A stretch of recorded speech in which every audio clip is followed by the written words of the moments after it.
पिछले 10 सालों में जब भी इन्होंने शासन किया, ये हमेशा हमेशा इनका एजेंडा यही रहा कि किसी न किसी चीज़ के लिए केंद्र सरकार जिम्मेवार है, कभी एलजी जिम्मेवार है, कभी किसी थर्ड पार्टी को जिम्मेवार ठहरा है। और आज दिल्ली की जनता को समझ में आ गया कि ये जो केजरीवाल ने जो एक स्वरूप बनाया था कि हम जो दिल्ली के लिए कुछ करेंगे, ये पूरी तरह से एक्सपोज हो चुका है। इसने जो है देश को बेवकूफ़ बनाया है और इसका असर आने वाली पॉलिटिक्स पे भी पड़ेगा। धीरे धीरे ये खुद जो एक्सपोज हो गए, हम वीआईपी कल्चर में नहीं रहेंगे, हम जो लैविशिंग लाइफ नहीं जिएंगे, जो इन्होंने बोला था धीरे धीरे हर चीज़ जो है वो झूठ साबित होने लगा। और लोगों को समझ में आ गया कि ये व्यक्ति जो है सिर्फ और सिर्फ सत्ता हथियाने के लिए कोई भी वादा कर सकता है। ये बात हम हमेशा कह रहे थे कि जब इनको भ्रष्टाचार करना होगा तो ये एक हो जाएंगे, जब इन्हें नरेंद्र मोदी जी के खिलाफ लड़ना होगा तब ये एक हो जाएंगे, जब इनको कोई भी ऐसी बात होगी जो इनके इंटरेस्ट को फुलफिल कर रहा वहाँ पर एक हो जाते हैं।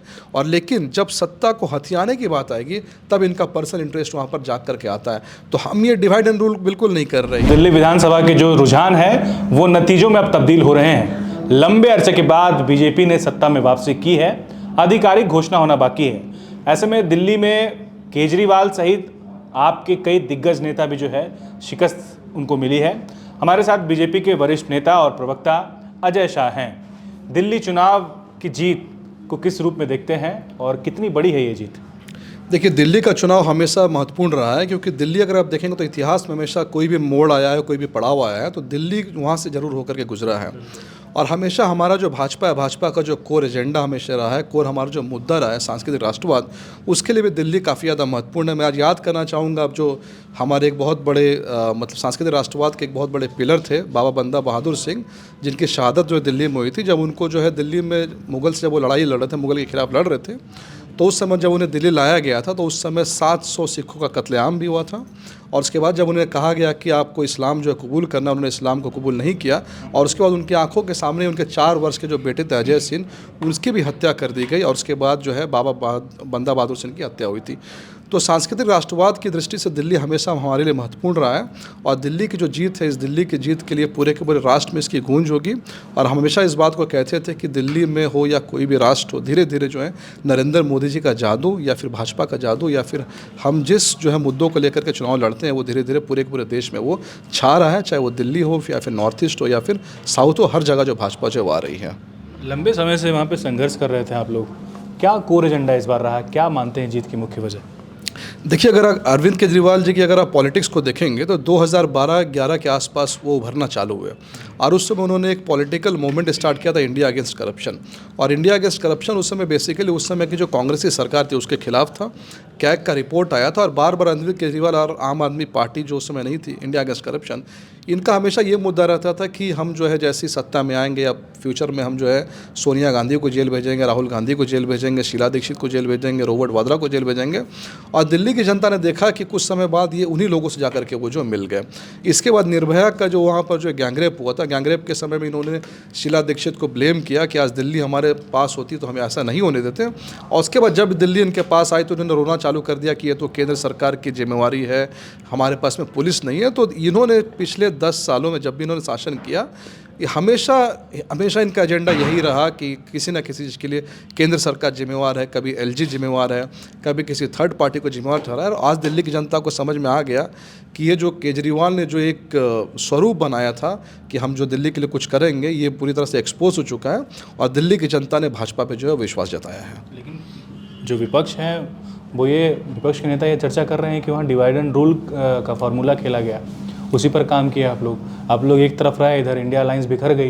यही नतीजा हुआ कि अब सत्ता से गवा बैठे। नहीं, जब से नरेंद्र मोदी जी 2014 में भारत में आए हैं तब से उनके खिलाफ जो है बहुत बड़ा एक जो है हम कह सकते हैं एक बहुत बड़ा लॉबी जो उसके खिलाफ उनके खिलाफ चल रहा है।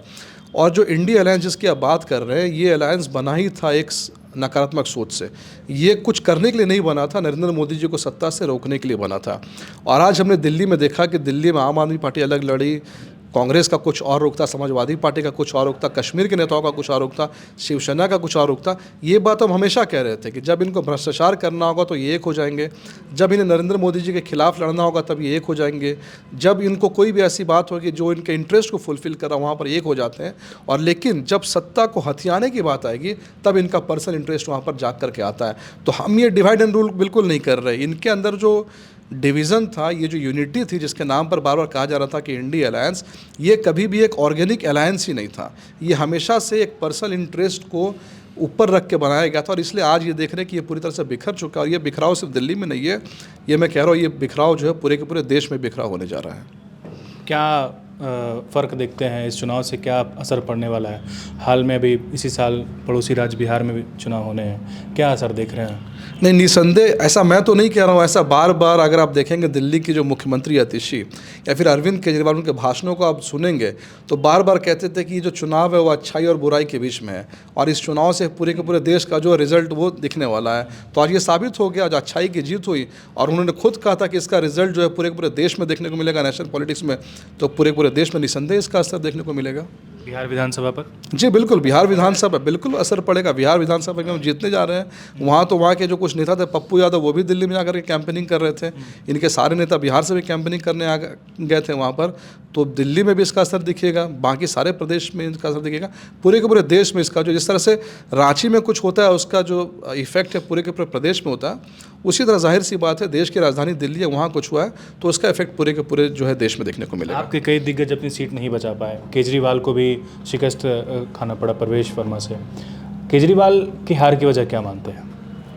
देखिए, केजरीवाल जी की हार की सबसे बड़ी वजह ये है, और ये सिर्फ केजरीवाल की हार नहीं है, मैं ऐसा कहूँगा कि जिस समय अरविंद केजरीवाल मुख्यमंत्री बने थे उस समय बहुत से लोग उनके प्रशंसक थे, मैं भी उनकी प्रशंसा करता था, लगता था कि चलो अच्छे लोग जो है वहाँ पर आएंगे, और पूरे के पूरे देश में मिडिल क्लास को एक जो होप मिला था, एक आशा मिली थी कि चलो एक व्यक्ति पढ़ा लिखा IITN है, IRS ऑफिसर, वो आया है।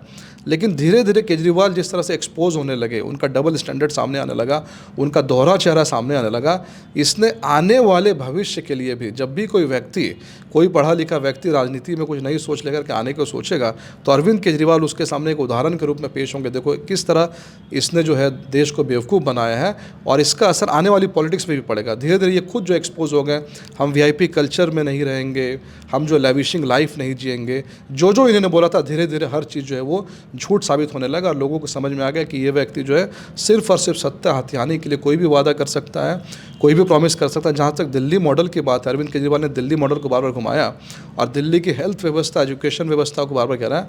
तो मैं आपसे कह रहा हूँ कि मैंने दिल्ली से स्कूलिंग करा है, आप उस समय भी बात देखेंगे, 2003 में मैंने 12th पास किया था, उस समय भी दिल्ली के जो सरकारी स्कूल से उनकी कंडीशन बहुत अच्छी थी। दिल्ली का राम मनोहर लोहिया हॉस्पिटल जो है ये उस समय बहुत अच्छा था। देश की राजधानी में कुछ चीज़ें पहले से बहुत अच्छी थी। अगर आप झारखंड में, बिहार में कुछ ऐसा करें तो हम इसको मान भी ले, जहाँ सब कुछ पहले से अच्छा था उसको बस पॉलिश करके आपने एक जो जनता को गुमराह करना चालू किया कि आज से पहले कुछ था ही नहीं, मैं जब से आया हूँ तब से ये चीज़ हुआ, तो ये धीरे धीरे एक्सपोज हो गया, और आज उसका जो है रिजल्ट जो है हमारे सामने दिख रहा है।